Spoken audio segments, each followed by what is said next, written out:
Kalat-kalat na pag-ulan ang mararanasan sa Mindanao dala ng trough ng bagyong Nuri na nasa labas ng bansa.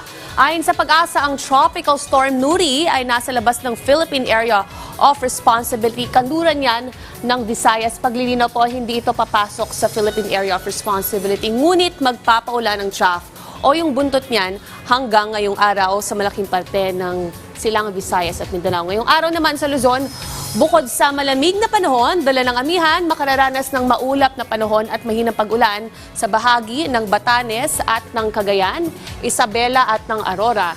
Isolated rains naman of partly cloudy sa nalalanding bahagi ng Luzon. Samantala, ang buntot on trough ng bagyo sa labas ng PAR ay nagdadala naman ng kalat-kalat na pag-ulan sa silangang parte ng Visayas at maulap na panahon.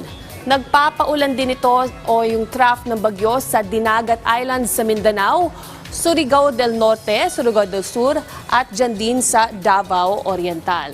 Alerto po sa posibleng pagguho ng lupa o pagbaha. Samantala, dito naman sa Metro Manila, maglalaro po sa 31 to 32 degrees Celsius ang heat index, particular sa Quezon City at sa Pasay City sa NAIA area. Para iwas heat stroke, lagi mag-hydrate at magdala ng panangga sa ulan kung kayo ay lalabas. Keep safe at stay dry, mga ka-RSP.